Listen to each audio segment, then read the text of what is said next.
essa nossa aula de inglês instrumental no dia 25/10. E eu quero dar as boas-vindas para todo mundo. Welcome. Vamos, então, falar um pouquinho da unidade 2, tirar as dúvidas, ver alguns exercícios que não tenham correção na apostila ou naqueles exercícios extras, tirar as dúvidas, e aí a gente chegando aí. E aí a gente vai conversando, ok? Eu vou, então, compartilhar um slide aqui, alguns slides, e a gente vai falando sobre o assunto, e aí eu vou tirando as dúvidas que forem surgindo. Vamos lá.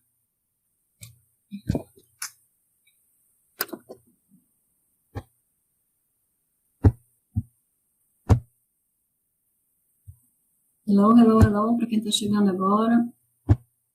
Vamos lá, pessoal. Então, essa é a nossa unidade 2, desenvolvendo estratégias de leitura. Então, a gente vai falar de mais algumas estratégias de leitura, né? Então, isso é uma continuação do que a gente já vinha falando lá na unidade 1. A gente vai falar mais especificamente sobre o uso do dicionário, identificando ideias principais em frases e parágrafos, e a prática de inferir significados pelo contexto. Então, essa unidade acabou ficando um pouquinho mais curta do que a primeira e a terceira. Então, ela está uma unidade de mais prática, assim, mas em termos de conteúdos a serem desenvolvidos, ela ficou um pouquinho mais curta. Eu queria começar falando sobre a estratégia do uso do dicionário.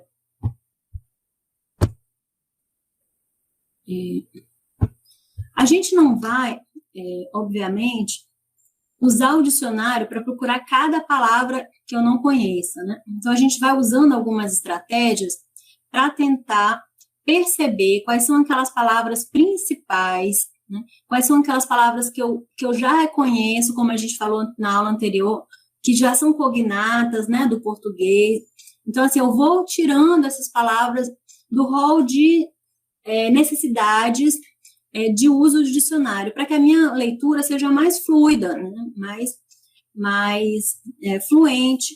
Então, nesse caso, eu posso ter uma compreensão maior do texto, né? Se eu parar em cada momento para traduzir, para procurar no dicionário, eu não vou ter uma noção do todo, né? Então, a ideia aqui é que a gente tente estabelecer alguns parâmetros para esse uso do dicionário, né? Quando que eu devo usar, quando eu não devo usar. E aí prestar atenção principalmente nisso, naquelas palavras que eu já sei, né? Naquelas palavras que são cognatas, naquelas palavras que são principais e vão, de fato, fazer uma diferença na compreensão do texto. Então, essas eu preciso ir lá procurar. Outras que são secundárias, de repente eu não preciso da tradução delas e eu consigo a compreensão do texto normalmente, eu posso passar adiante. E aquelas palavras que eu posso inferir significado. Então, os três itens que nós vamos falar nessa noite, eles estão interligados, né? Quando eu não consigo inferir, eu não consigo supor o que significa aquilo dentro de um texto, e aquilo parece para mim importante, aí é a hora que eu vou precisar recorrer a um dicionário. Então, eu trouxe para vocês uma charge aqui, em que a gente tem um contexto. O que vocês estão vendo aí? Alguém pode me dizer o que está vendo aí, o que está acontecendo nessa charge?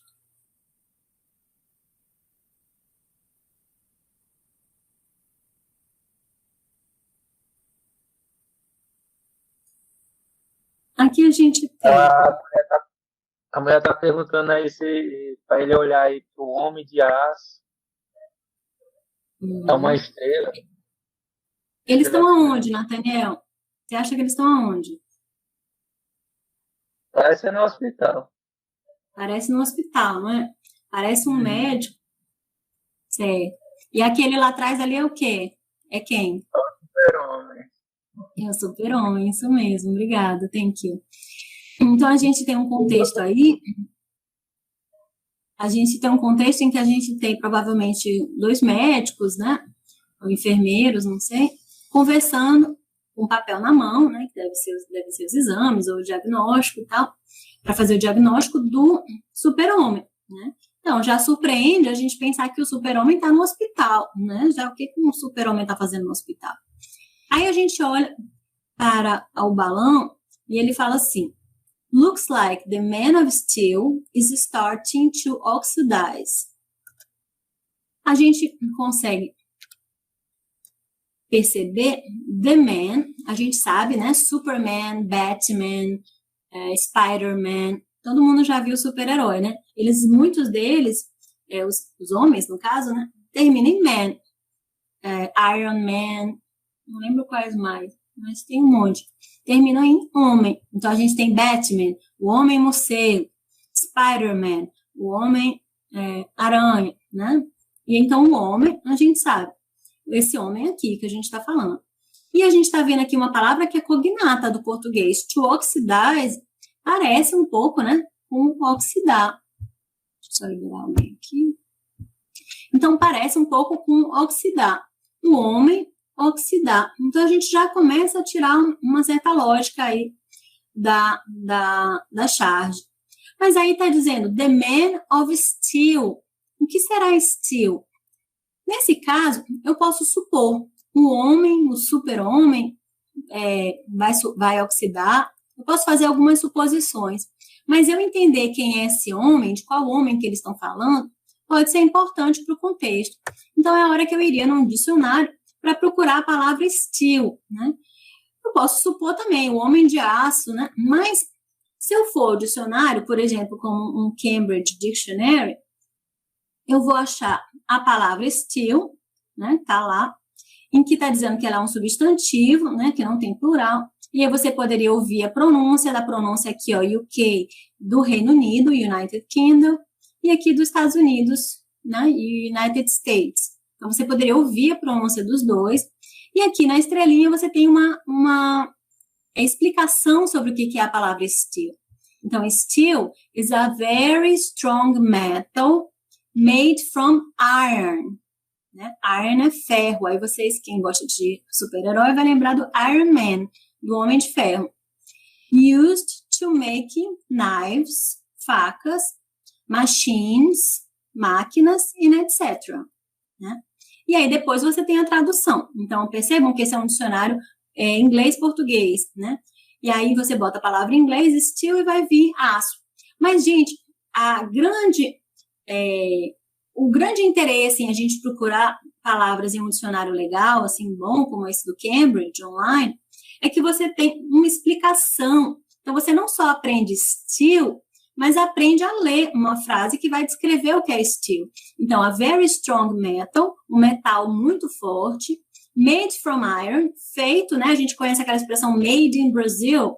Já viram essa? Made in Japan, made in China, né? Que é feito de ferro, usado para fazer facas, máquinas e etc, né? Que então é o homem de aço. E aí eu chamo a atenção de vocês para mais uma palavra nessa charge. A gente já entendeu que é o homem de aço que está começando a oxidar. Então, eles estão estranhando esses médicos. Mas tem uma expressãozinha lá em cima, ó, look like. Então, alguém sabe dizer o que é to look like? Bem, aí, novamente, se eu considerar que isso é importante para a minha compreensão do texto, eu vou ao dicionário. Agora, olha, já a palavra, quando eu vou ao dicionário, o look vai ter uma gama de possibilidades. Ó. Eu tenho, inclusive, essa referência A1, A1, A2, por exemplo, em que eu vou ter as referências do grau de dificuldade dessa palavra. Então, se eu falo somente look, ele quer dizer olhar. E aqui tem um exemplo, ó, look at the picture on page 2. Né? Olhe a figura na página 2. He was looking out of the window. Ele estava olhando para fora. Aí aqui tem um outro look, no sentido de procurar. To try to find someone or something. E aqui tem dois exemplos. I'm looking for my keys, né? Eu estou procurando, esse NG aí para fazer o ando. Estou procurando a minha chave.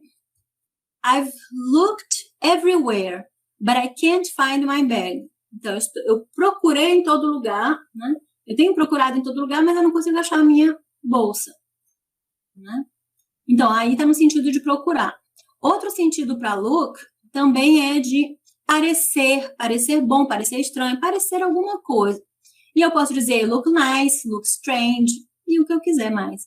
E aí já é um uso mais avançadinho um pouco, ela já começa a ficar ali num básico, quase que um básico 2, digamos assim, um nível um pontinho a mais. Porque a expressão look, nesse sentido de parecer, ela costuma dar uma ideia um pouco mais do seu vocabulário ficar mais elaborado. Então, eu vou usar ele, por exemplo, no exemplo, nesse exemplo aqui. Her dress looks really nice. O vestido dela parece muito legal, muito bom, né? You look tired. Você parece cansado. Então, já é uma outra ideia. Mas ainda assim, pessoal, a gente agora que chega na expressão que a gente está procurando. Ó. To look like someone, to look like something. Used to say that the appearance of a person or thing is similar to the appearance of another person or thing. Parecer-se com alguém ou parecer-se com algo, certo? Então, quando eu digo you look like your sister, você parece com a sua irmã. He looks like a friendly person. Ele parece uma pessoa amigável. Friendly, a palavra friend, amigo. Então, nesse caso, é parecer, né? Parecer com alguém. Então, aqui, a médica está falando para o outro. Parece, looks like, né? Parece que o homem de ferro está começando a oxidar. Ok? Então, essa expressão looks like é de parecer. Então, aí, gente, para mim, é aí que está a diferença entre eu procurar um Google Tradutor, né, que vai me dar a palavra direta, lógico que às vezes é muito interessante, porque eu quero uma coisa mais rápida, eu quero aquela palavra rapidamente, eu posso já saber aquela palavra, só não estou lembrando. Então, nesse caso, o Google Tradutor funciona muito bem, né? Aqui eu tenho um exemplo do chemical bond, né, que são as ligações, chemical bonds, as ligações químicas, né? Nesse caso, se eu não lembro bond, por exemplo, é fácil, rapidinho eu vou lá e procuro. Mas, quando eu tenho tempo, quando é possível, é interessante você recorrer a um dicionário que te traga mais informações, e aí tem até mais chance de você não esquecer mais essa palavra. No caso chemical bond, no Cambridge Dictionary, vai trazer que ele é um substantivo, né? E aí vai dizer aqui, ó, an electrical force that holds atoms together to form a molecule. Certo? Então, uma força elétrica que segura, né, que mantém os átomos juntos para formar uma molécula, que é igual à menor unidade de uma substância. The smallest unit of a substance, ok? E aí ele traz mais outras palavras aqui que são relacionadas. Então, essa seria um pouco dessa dica de quando vocês puderem usar um dicionário ao invés do Google Tradutor. Eu acho que o Google Tradutor já ajuda muito, ele já melhorou muito. Antes a gente procurava qualquer coisa no Google Tradutor, ele vinha com uma coisa muito sem sentido. Hoje já melhorou bastante. Mas para traduções rápidas ele funciona muito bem. Mas quando a gente quer aprender, quer ter um pouco mais de tempo para desenvolver o vocabulário, é necessário, muitas vezes, recorrer a um dicionário, de fato, um pouco mais completo, tá? E aí, outra coisa que eu queria chamar a atenção com relação aos dicionários, gente, é a classe gramatical das palavras, às vezes, mudam o sentido que elas trazem. Então, acredito que vocês todos conhecem a palavra close, não? Todo mundo sabe o que é close? Já ouviram a expressão? Close the door, open the door, close the door. Alguém? Close é fechar. Isso, close é fechar. Muito bem, thank you. Então, close the door, o som, presta atenção que o som, inclusive, é diferente. Não só o uso gramatical da palavra, mas o som vai mudar. Ó. Close the door. She's close to me. Percebam que ali é um som de Z, no primeiro verbo fechar, e o segundo é um sonzinho de S. Porque a palavra mudou. Ela parece a mesma, mas ela não é a mesma. Qual o segundo sentido que ela traz? A gente viu que close the door seria fecha a porta. né? Um imperativo ali, uma ordem. Mas se eu digo she's close to me, eu quero dizer o quê? Que ela está fechando? Ela está fechada comigo? Tem a ver? O que seria esse close aí?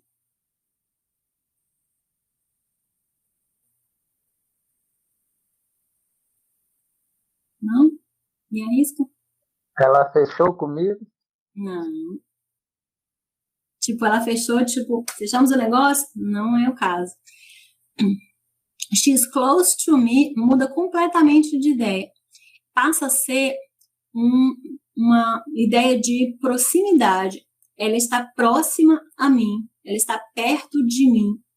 Então, as palavras, quando ela muda, às vezes, de ser um verbo para um advérbio, para um adjetivo, ou para um substantivo, ela pode mudar de sentido. Então, não é porque você conhece o close de fechar que vai fazer sentido. Então, se você bota no Google Tradutor, por exemplo, ele vai dizer para você, talvez, a expressão fechar. E não vai fazer sentido quando você traduzir aqui. Você vai dizer, ela é fechada comigo. Dentro, lógico, de um contexto, você vai perceber logo que isso não vai fazer sentido. E aí, quando você procura num dicionário um pouco mais completo, você vai ter as várias opções de sentido para estabelecer que, bem, não é fechar, mas é próximo. Ela está perto, ela está próximo de mim. Né? Então, é bom recorrer sempre às várias possibilidades que uma palavra pode ter de significado. Trouxe mais um exemplo aqui para vocês. Olha, todo mundo conhece a palavra book, né? Essa é famosa de dizer the book is on the table. Tem até uma musiquinha. Então, the book is on the table, todo mundo vai conhecer book como livro. Mas tem uma outra possibilidade para a palavra book. Vamos dar uma olhadinha na segunda frase. I'll book a table in a restaurant. In the restaurant. O que esse book vai ter de sentido aí? Tem alguma coisa a ver com livro, pessoal? Já que é um restaurante, deve ser o cardápio. Tá mais perto, nesse sentido. Você vai pegando pela lógica, né? Um restaurante, a table é uma mesa. Então, o que eu faço com uma mesa no restaurante? Eu peço o cardápio? Não exatamente, mas vocês já ouviram falar num site chamado Booking.com? O Booking.com é um site de reservas de hotel, não é isso? Hotéis, pousadas. E esse Booking.com, vou até botar aqui no chat, para ter certeza que todo mundo está acompanhando o que eu estou falando. Esse Booking.com é um site de reservas de hotéis, pousadas. Acho que hoje tem até mais coisas, carro e tal. Então, I will book, o verbo to book, passou a ser o verbo reservar. Então, percebam que a palavra book, enquanto substantivo, tem um sentido de mesa, de livro, né? Mas, nesse caso, I will book a table, eu já vou reservar uma mesa no restaurante, tá? Então, o verbo to book é reservar. Mudou a classe gramatical, mudou o sentido também da palavra. Então, a gente precisa sempre parar para pensar se aquela palavra que a gente procurou no dicionário vai fazer sentido ou não dentro daquele contexto, tá? Então, essa... Pode falar, Francisco. Eu não conhecia essa palavra aí como verbo, porque na língua inglesa ele segue uma regra. As frases sujeito mais verbo e possível complemento.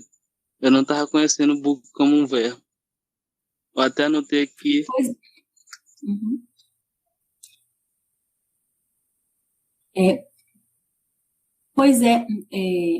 Francisco, nesse caso, você percebe que é um verbo, porque você tem ali I will, né, que está contraído, que é a ideia de futuro, né? Então, esse will aí tá I'll book, aí você percebe que aí a table, ele tá no sentido de, tá como se fosse um verbo, né? Se eu tivesse I will eat a sandwich, né? Então, ele tá no lugar do eat, do outro, de qualquer verbo que encaixasse aí. E aí você já percebe que tem uma coisa estranha, porque livro não seria livrar, né? Não tem condição de ser assim. Então, faria muito sentido, né? Pela lógica, inclusive, dessa que você está falando, dessa estrutura da língua inglesa, eu já percebo que ali não pode ser livro, e aí eu vou atrás de um outro significado. Anota aí que é boa. Ficou muito famosa a palavra to book, eu acho, pelo site. Por esse site que foi um dos primeiros, pelo menos que eu conheci. Hoje tem Trivago, tem vários outros sites, o Airbnb, que faz também essas coisas de reserva, mas eu acho que o Booking foi o primeiro site que eu vi para reserva de hotéis online. E tá muito, a palavra ficou um pouco mais comum do que ela era antes como verbo, né? Qual a tua dificuldade, Valdeires? Da ordem? Dessa imensidão de sentidos, né? Uma palavra ter outro significado, no caso, né? E a gente tem que dar reconhecimento, né? Dessas outras palavras, seu sentido, no caso. Dicionário, como você falou, porque se a gente for usar o Google Tradutor, a gente não vai aprender, só vai ter já ali prontinho, né? E o objetivo, eu creio que é aprender. Isso. Eu estava lendo o material e aí eu tiveram algumas palavras, né? Principalmente na atividade, eu já comecei a desenvolver ela e eu confesso que eu tive que usar o Google Tradutor porque eu não consegui, né? Usando só o dicionário. Eu não estou dizendo que o Google Tradutor é ruim, eu acho ele uma ferramenta muito boa, muito útil, muito rápida. Eu só advogo, vamos dizer assim, né? Só reforço a ideia de que às vezes você vai para o Google Tradutor, às vezes você usa um dicionário que vai poder te dar mais recursos. Ou quando você usar o Google Tradutor, que ele te der uma tradução que não cabe no contexto, aí eu acho que esse aqui é o alerta aqui, né? Quando não cabe no contexto, eu vou procurar um pouco mais, porque eu não posso me satisfazer com a ideia de que eu sei que book é livro, então tá bom, e vou forçar uma situação que não vai encaixar ali, entendeu? Então, nessa hora eu vou precisar usar um dicionário, que nem sempre o book vai, o Google Tradutor vai reconhecer, e eu vou ter que usar o dicionário. Agora, não é uma coisa do inglês somente, né, gente? Porque no português, eu falo isso aqui, eu chamo isso aqui de manga. E eu posso comer uma manga, né? Eu sempre lembro desse exemplo, assim, porque é muito do nosso cotidiano. As palavras têm sentidos variados, né? Eu lembro no nosso encontro passado, de ter falado com vocês sobre um falso cognato do to assist, né? Que seria, parece que é assistir, mas é um assistir no sentido de assistência, né? Então, uma palavra que o verbo assistir, ele tem mais de um significado em português também. Ele pode ser de assistir TV. Eu já ia falar isso, porque a nossa língua a gente tem essa dúvida às vezes, né? Ela é bem complexa. Uma palavra tem vários sentidos, dependendo do contexto que ela está envolvida, né? E aí a língua inglesa agora você trouxe essa mesma situação aí pra gente, né? Exatamente. Pra gente não é novidade isso, né? A gente está acostumado com uma palavra ter vários significados. E aí é um alerta de que no inglês isso também acontece, né? Ok. Bem, uma outra coisa que eu trago para vocês também nessa unidade é essa identificação das palavras principais, as ideias principais de um parágrafo, por exemplo, de uma frase, né? Geralmente, gente, as palavras que mais nos interessam, elas estão ligadas aos substantivos e aos verbos. Então, eu trouxe um trechinho aqui de um texto que está até no material de vocês, mas eu retirei algumas partes dele. Mas vamos dar uma olhada, eu deixei somente os substantivos e os verbos, ver se a gente não consegue achar um pouco de lógica nisso. Ó, tem assim, Albert Einstein attributed creativity, scientist, fact, went, school, preserved, gift, thinking. Então, a gente tem Albert Einstein atribuiu criatividade, cientista, fato, foi para a escola. Preservou o dom, né, ou o presente, de pensar. Ainda não está completo, mas eu acho uma lógica aí, não acho? Né? De que o Einstein atribuiu a criatividade de um cientista, né, ao fato dele ir para a escola, né, e preservar, talvez, o dom de pensar, mais ou menos isso, né? Me dá essa ideia. Aí eu vou para outras palavras, ó. Eu vou buscar de verbos e adjetivos que possam me ajudar a entender melhor a ideia, para confirmar se essa minha ideia mesmo fez sentido para o texto. E aí eu tenho Albert Einstein, uma vez, ou once, atribuiu a criatividade, o famoso cientista, fato de nunca, entrou um nunca ali que vai mudar um pouco do que eu tinha pensado, de nunca foi para a escola. Portanto, therefore, portanto, preservou o raro dom pensar livremente. Agora eu já entendi, não já? Que Albert Einstein uma vez atribuiu essa criatividade, a criatividade, a um famoso cientista que nunca foi para a escola. E aí, portanto, ele preservou esse dom de pensar livremente. Então, ele achava que a escola servia para limitar as pessoas, né? Porque, de certa maneira, a gente pode pensar assim, a escola enquadra as pessoas, né? Nos deixa um pouco mais homogêneos, de alguma maneira, seguindo mais regras. Isso talvez ajude as pessoas a perderem a criatividade, né? Percebam que ainda faltam elementos nesse texto, mas eu achei uma certa lógica, não é? Há uma lógica já para a gente compreender o parágrafo. E ainda faltam coisas. O que falta nesse nosso parágrafo são principalmente preposições e artigos. E essas preposições e artigos, como the, of, to, pronomes, alguns pronomes também, that, não atrapalharam a minha compreensão. Então, não faria sentido eu procurar no dicionário, por exemplo, o que é o the, o que é o that, o que é o and, por exemplo, né? Porque são palavras que não vão fazer o texto mudar.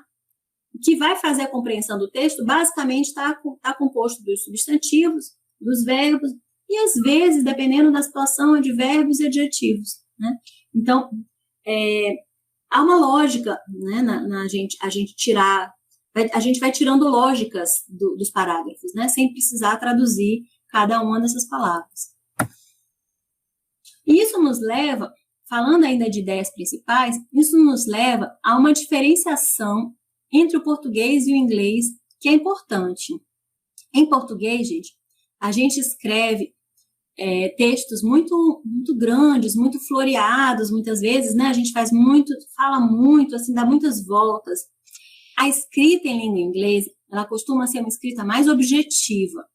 Talvez vocês sintam menos isso, porque o pessoal de química, pelo menos os que eu conheço, costumam ser pessoas um pouco mais objetivas, mais diretas. Eu vejo as próprias monografias de química são monografias mais curtas, assim, mais diretas. Quando você vai pegar as monografias da área de letras, por exemplo, elas são sempre muito grandes, então talvez sintam menos, mas de qualquer maneira a própria língua pede por uma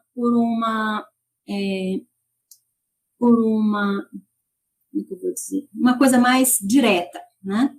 E a gente pode identificar muitas vezes na língua inglesa um tópico frasal, que é uma enunciação argumentável, uma afirmação ou uma negação, que leva o leitor a esperar mais do escritor. Pode ser uma explicação, uma prova, um detalhe, seja o que vier depois, que vai reforçar o que foi dito anteriormente. Vai completar o parágrafo ou apresentar um raciocínio completo. Esse tópico frasal a gente usa em redações do Enem, por exemplo, né, que você vai colocar frases e depois vai desenvolver essas frases com argumentos, com exemplos, né? A gente usa muito isso. Mas no inglês, você percebe isso em todos os parágrafos, muitas vezes. Eu trouxe aqui algumas para a gente praticando. Aqui foi tirado de um site, pessoal, que fala, o título aqui da matéria é The Chemistry of Cooking, né? Que é a química da culinária. Cooking é cozinhar, e aqui pode ser cozinhando, mas nesse caso é culinária. E aí, nós vamos ter nesse texto, ele vai falar sobre cooking pasta. Né? Pasta aqui, ó, é a massa. A pan, que é essa panela. E vocês percebem que para cozinhar essa massa, foi necessário uma panela grande, né? Então, esse aqui é uma large pan. Large sendo um falso cognato, large quer dizer grande. Então, a large amount of water. quase todo mundo, quando vai cozinhar uma massa, vai precisar de uma grande quantidade de água. Olha o tamanho dessa panela, né? Então, pasta, pan, large amount of water, ok? E o nosso parágrafo, que foi tirado lá daquele Chemistry of Cooking, né? Da química da culinária, era uma entrevista, né? Ali era uma notícia, uma revista, que tinha uma entrevista com um cara que fazia esses estudos mais químicos, né? Relacionados aos alimentos. E aí, uma das perguntas que ele fez foi assim: which food myth are you most proud of exposing? Né? Qual o mito da comida que você está mais orgulhoso de expor? Né? Você está expondo um mito, está quebrando esse mito. Aí ele fala assim: recently, I put to the test the idea that you have to cook pasta in a large amount of water. Certo? Alguém pode me dizer o que entendeu dessa primeira frase?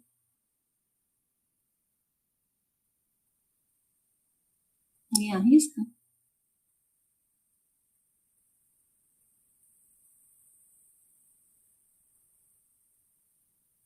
Ó, aqui a gente tem recentemente, né, que é um cognato. Eu coloquei para teste, tá fácil da gente identificar, né?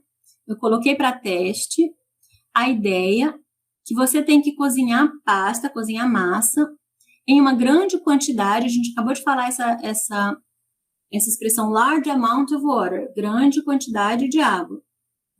Então, ele foi testar essa ideia, se era preciso mesmo eu ter essa grande quantidade de água para cozinhar uma massa.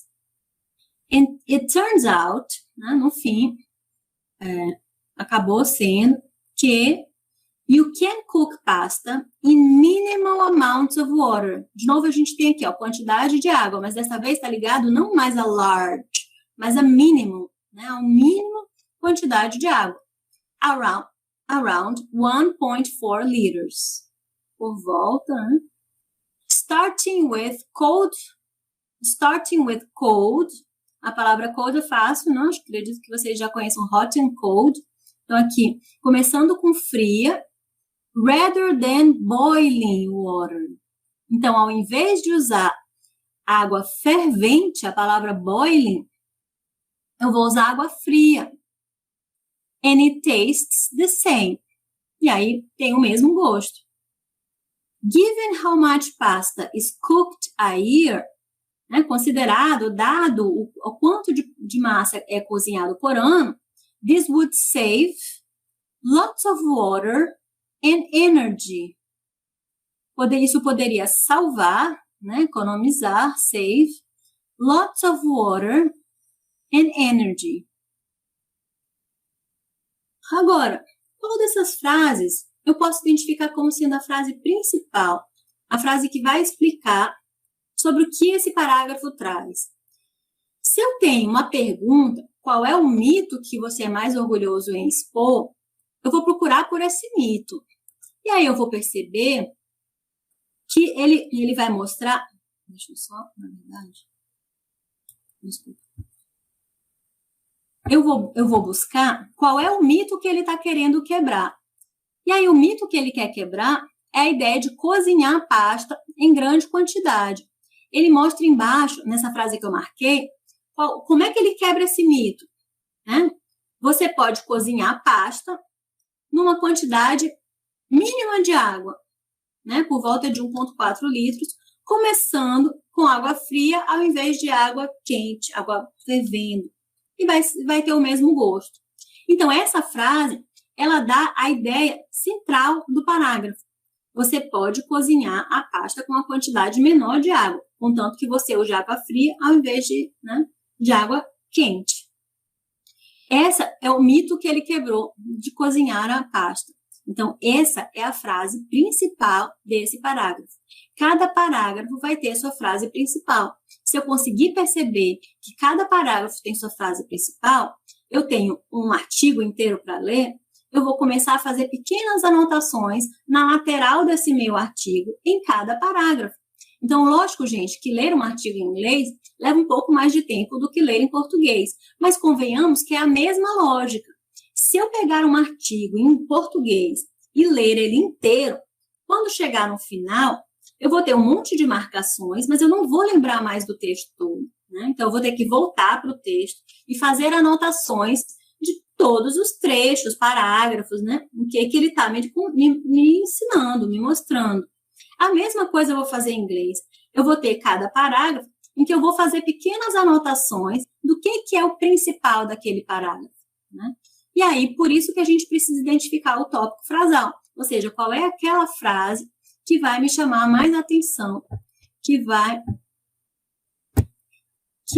me ajudar a compreender a lógica do parágrafo. Certo, gente? Eu fui traduzindo junto, porque vocês ficam muito silenciosos, e aí eu não sei quem está acompanhando, quem já conhece as palavras ou não, e aí eu fui traduzindo. Vamos fazer mais um exemplo? Ó, vocês conhecem a palavra smoking, não? Como a gente está falando desse vocabulário que às vezes tem sentidos diferentes, ó, smoking pode ser esse traje, né? Que usa em festas de gala, festas muito chiques. Não é um terno, ele é mais chique do que um terno até, né? E aí tem essa gravata borboleta. Esse é um smoking. E smoking também é fumar, né? O que vocês acham que o próximo texto vai falar? De alguma coisa de moda? Ou vai falar de fumar? Dê uma pequena olhada aí.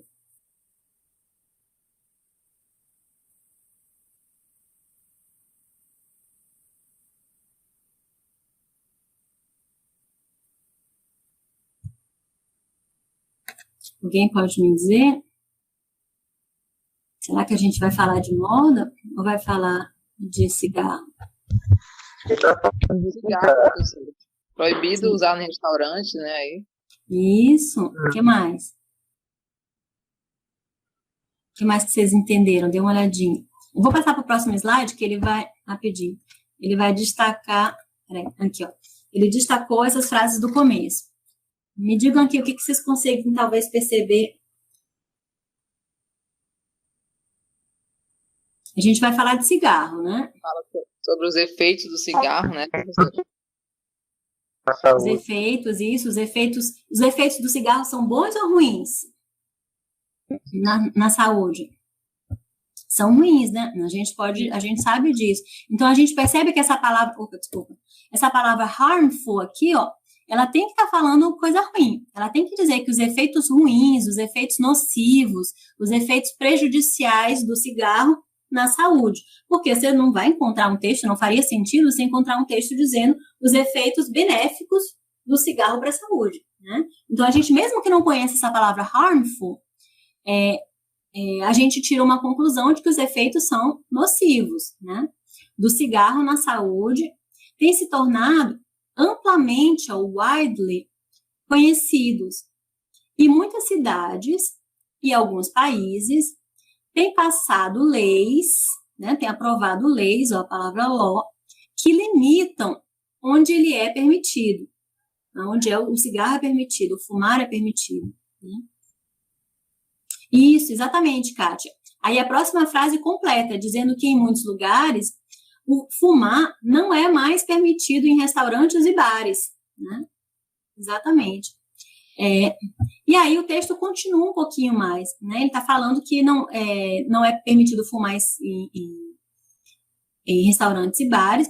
E a gente aqui já entendeu que o parágrafo vai falar, gente, a lógica do parágrafo é falar exatamente desses efeitos nocivos que o cigarro traz, né? E a proibição, né? Está relacionada à proibição. Então, um dos exercícios que tinham lá para vocês, os exercícios extras que tinham acho que era exercício extra o nome, né? Se não me engano, era resolução de exercícios, acho que era esse o nome, resolução de exercícios extras, alguma coisa assim. Eu estava pedindo para vocês irem extraindo ideias principais, né, desse parágrafo. A primeira, a gente conseguiu pegar os efeitos prejudiciais do fumo, ou do cigarro, na saúde são amplamente conhecidos e muitas cidades e países têm leis para limitar onde fumar é permitido, né? E aí, depois disso, a gente viu também que ele falou que proprietários de bares e restaurantes... desculpa. O que ele traz aqui nesse próximo pedaço é exatamente que proprietários de restaurantes e bares foram contra, a palavra against é importante, porque eles foram contra a proibição. Mesmo que eu não soubesse, gente, que against era contra, o que vocês imaginam? Os proprietários de bares e restaurantes seriam a favor ou contra o cigarro? Será que eles perdem clientes quando eles proíbem o cigarro? Possivelmente sim, né? Então, a gente vai tirando uma certa lógica. Né? Então, aqui ele está dizendo que os proprietários de bares eram contra, né, a proibição, as leis que proibiam, because they believed that their businesses would suffer, né? Iria sofrer. But, olha esse but aqui para mudar as coisas, mas that lasted only for the first few months. Então, isso durou apenas durante os primeiros meses, certo? Depois disso, os negócios retornaram ao normal.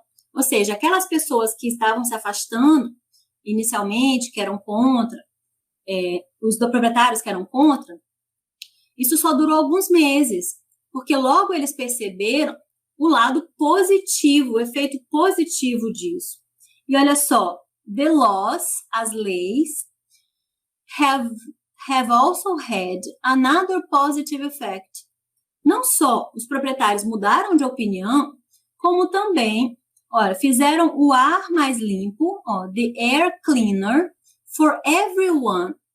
Então, o ar ficou mais limpo para todo mundo. E as pessoas foram parando de fumar completamente, né? Então, isso foi o efeito positivo que essa mudança trouxe. A gente é capaz de dizer isso pela nossa própria realidade. A gente também tem, eu não sei, eu acho que isso não é uma lei federal, mas talvez seja estadual, de que também é proibido fumar em bares e restaurantes fechados, não é isso? No Maranhão, eu acredito que seja uma lei estadual. E a gente vê isso como sendo positivo. Menos pessoas hoje em dia fumam, né? Então, isso não é uma realidade que é distante da gente, tá? E aí eu consigo extrair algumas ideias principais desse parágrafo, né? E aí eu vou trazendo essas ideias principais para que eu possa entender a lógica do texto. Quando eu falo da lógica do texto, pessoal, eu falo de inferir ideias, ou seja, tirar minhas próprias conclusões. Olha como eu faço isso em português tranquilamente. Em uma biblioteca, os livros são de acordo com o assunto, o título e o autor. Me digam aí, que palavras vocês botariam aí em português para completar essa lacuna?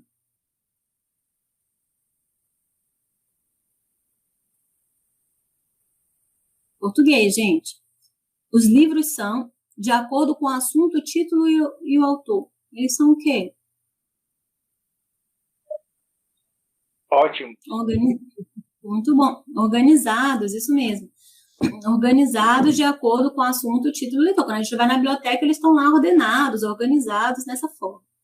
A poluição química pode ser muito prejudicial para a terra. Aquela palavra que a gente acabou de ver, harmful, ela serve aqui, prejudicial.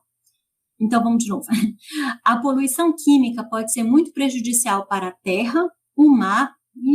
Desculpa. Foi mal, gente.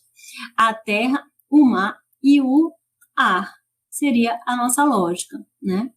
Então, em inglês, eu também vou por uma certa lógica. E eu vou tirando minhas próprias conclusões sobre o que aquela palavra que talvez eu não conheça, o que ela significa, o que ela pode significar. Será que faz sentido para o texto? Vamos nessa mesma lógica agora em inglês. She likes coffee with, but I prefer it black. Que palavra podia completar essa frase? Ela gosta de café com... Milk. Muito bem. Milk. Mas, but, I prefer it black. Né? Já está dando a oposição aí ao café com leite e o café preto. Vamos tentar mais uma vez achar a lógica da frase para tentar supor a palavra. Eu estou imaginando, pessoal, esse exercício, ele imagina que você tem uma palavra aí que está desconhecida, né? E aí eu vou tentar achar essa lógica. Qual é essa palavra? Cats and fight a lot. Quem que, teoricamente, né, assim, diz a lenda urbana, que briga muito com os cats? Dogs. Dogs. Então, eu vou também imaginar que aqui eu tenho dogs. Cats and dogs fight a lot. Many people worry about their, so they are always on a diet. Que palavra talvez complete essa frase? A frase já está um pouco mais longa, talvez.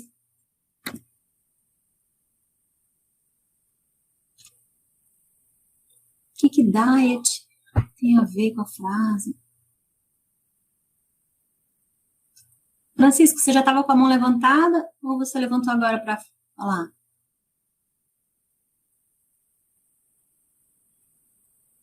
Estava antes, né? Não faz sentido, gente, essa frase para vocês? O que tem a ver diet?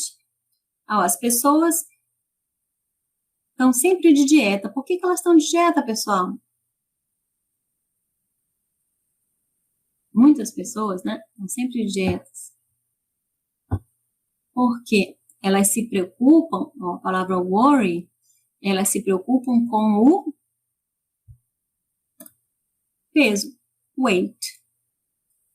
Então, muitas pessoas se preocupam com o peso, então, elas estão sempre de dieta, ok?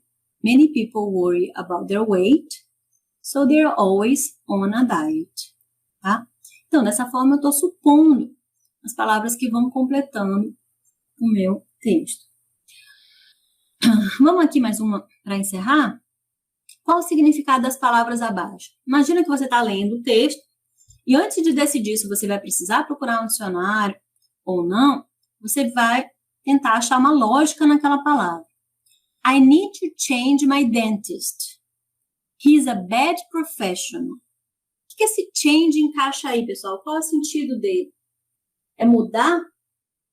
É contratar? Ou é achar um dentista? Nathaniel? Acho que eu preciso mudar de dentista. Ele é um mau profissional. Isso, tem a palavra bad para dar dica, né, Nathaniel? Uhum. Isso. Se ele é um profissional ruim, eu tenho que mudar, né? Então, nesse caso, eu tenho a dica aí do complemento, né, da ideia. Vamos mais uma. I love my family. My thoughts are always with them. O que será que my thoughts vai significar aí? Arrependimentos, amor ou pensamentos?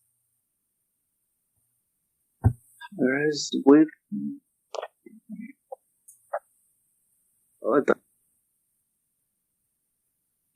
Pensa no complemento, assim, na ideia.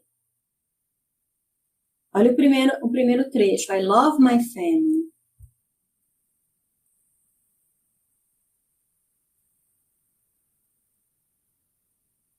Se eu amo minha família, gente, faz sentido falar dos arrependimentos? Se eu comecei dizendo isso, meus arrependimentos estão sempre com eles.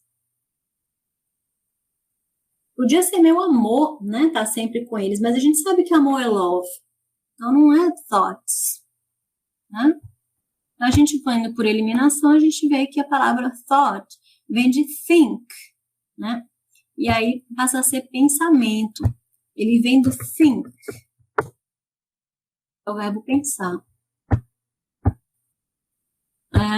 Por fim, eu tenho a frase. When Robin Hood steals money from the rich, he gives to the poor.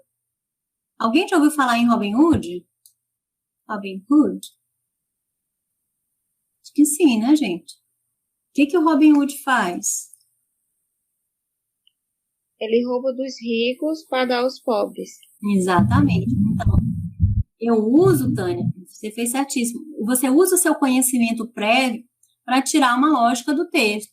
Você está falando de Robin Hood, o que ele faz com o dinheiro dos ricos para os pobres? Ele dá, né? Mas como é que ele dá esse dinheiro? Porque ele rouba. Steal é o verbo roubar, ok? Não confundam lá com aquele steel que a gente viu que é o aço, né? A pronúncia é bem, ó, steel, de aço, é diferente do steel, roubar, né? Pronúncia em inglês é uma outra questão complexa, né? Mas aqui é o verbo roubar. Eu achei que era a última, mas é a penúltima, agora é a última. Vocês têm também no material de vocês esse cartoon, essa charge, né? Em que usa novamente a palavra change e usa a palavra thought. E você percebe pela imagem que são duas pessoas conversando, né? Eles estão usando esse chapéu. E aí você percebe que o chapéu muda de cabeça, não percebe? Eles estão conversando aqui, quem está usando o chapéu é esse cara aqui, meio narigudinho e tal. E aí ele está conversando aqui com o outro, e de repente, ó, ele tá careca aqui aparecendo sem chapéu, e o outro tá no chapéu, tá com chapéu, mas o chapéu agora é azul, né? Então a gente precisa observar primeiro a imagem, né, para a gente poder entender a lógica da imagem antes de começar a ler o texto. Foi isso que a gente falou no nosso encontro passado, da necessidade que eu tenho de parar um pouquinho para observar essas imagens e já entrar no texto sabendo um pouco desse contexto, né? São aquelas estratégias de leitura, pré-leitura, estratégias de pré-leitura, na verdade, tá? Então, eu vou observar isso antes mesmo de começar a ler. Aí, agora que eu já entendi um pouco dessa coisa do chapéu, o chapéu mudou de cor aqui, ou é outro chapéu, eu vou precisar ler para entender mais. E aí, ele fala do hat, né, que é o chapéu. This hat dyed with new chemical. I've just invented that changes color with your thoughts. A gente acabou de falar que a palavra change, alguém lembra o que significa? Não. E thought? Alguém lembra?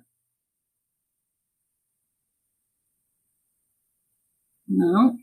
E still? Vou voltar aqui à atividade, pessoal. A gente acabou de falar a atividade que tem as 3 palavras. Dê uma olhada aí, ó. Change, thoughts e still. Certo? Vamos voltar lá? Ó, o que esse chapéu faz? Alguém entendeu essa lógica? Muda de cor, professora? Isso, muda de cor com o quê? Com os pensamentos. Isso, com seus... Perfeito, gente. Ele muda de cor com os seus pensamentos. Nesse caso aqui, ó, ficou vermelho. E aí ele explica, ó. This color shows that I'm very excited. Eu estou muito entusiasmado. Because of my new invention. Ele está entusiasmado por quê? Ó? Because, ele vai explicar. Por causa da sua nova invenção. Aí o que o colega fala? Ora, curioso, né, gente? Ele vai falar, can I try it on? Try é o verbo tentar, testar.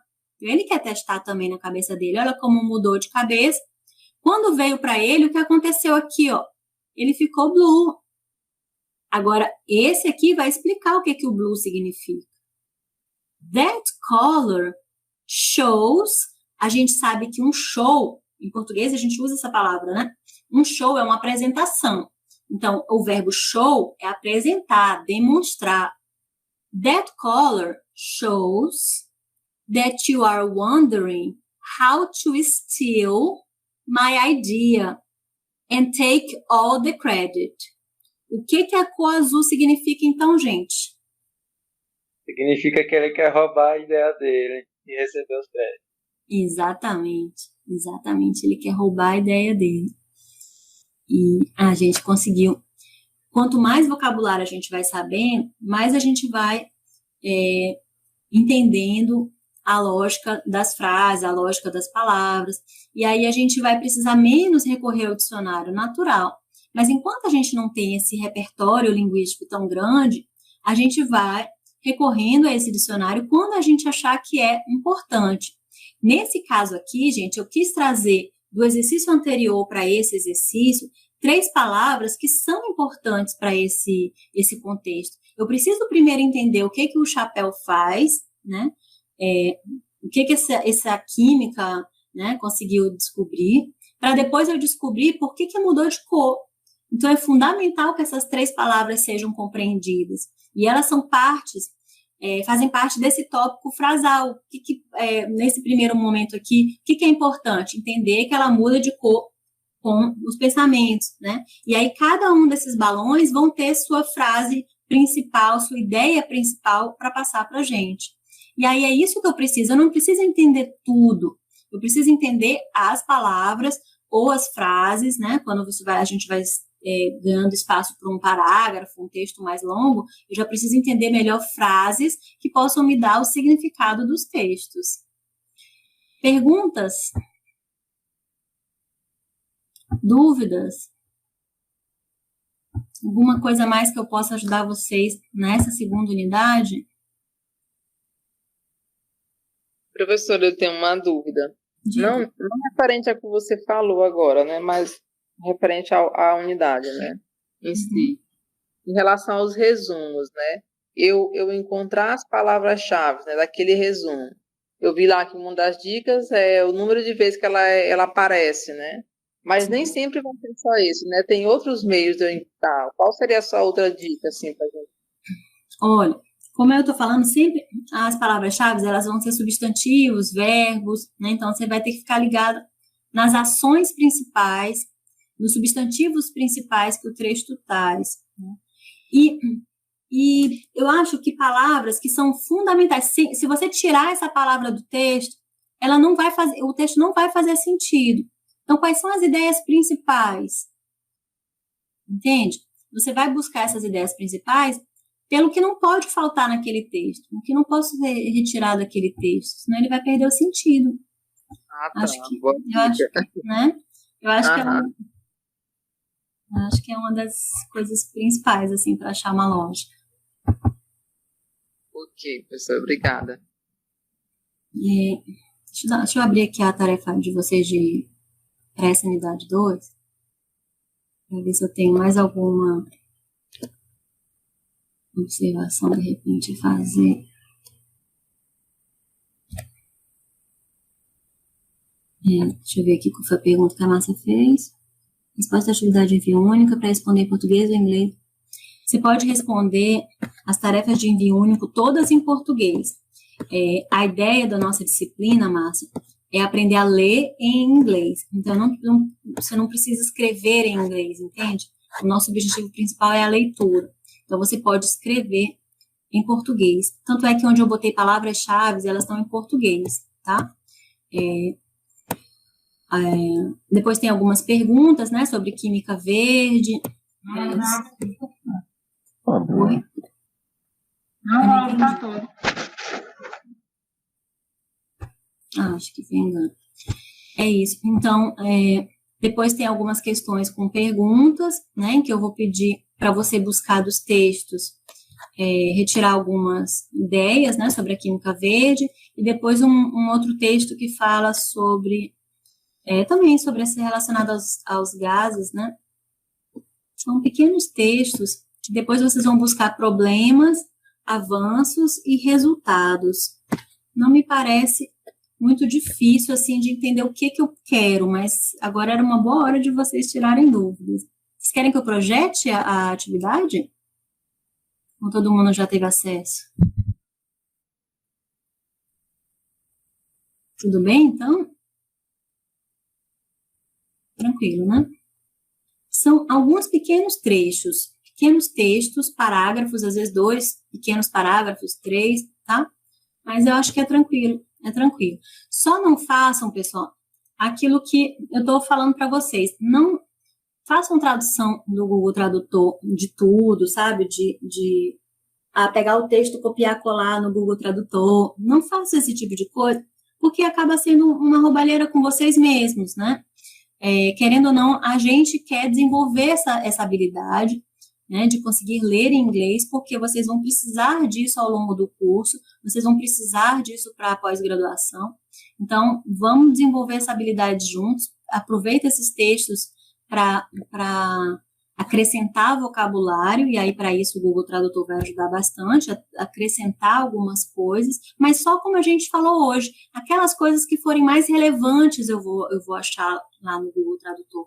No resto, eu vou tirar minhas próprias conclusões. Isso é um exercício, né? É um esforço que eu faço, mas que vai ser recompensado, porque quanto mais eu for tirando minhas próprias conclusões, essa estratégia vai ficando mais natural para mim. E aí minha leitura vai ficando mais fluida, né? Mais fluente, mais natural. E aí, com isso, eu vou acrescentando mais vocabulário. E aí vocês vão conseguir, né, até o final da disciplina, ler textos um pouco mais robustos. É para responder em português, Tamara, isso mesmo, viu? Pode responder tudo em português. Tudo bem, então, gente? Aqui eu termino com Marie Curie, que fala: be less curious about people and more curious about ideas, né? Vamos ser menos curiosos sobre pessoas e mais curiosos sobre ideias. Eu acho essa frase bem legal. A gente se preocupar menos com a vida dos outros, né? E se preocupar em desenvolver ideias, desenvolver saídas para uma vida melhor, uma educação melhor. É isso. Eu vou interromper a gravação agora.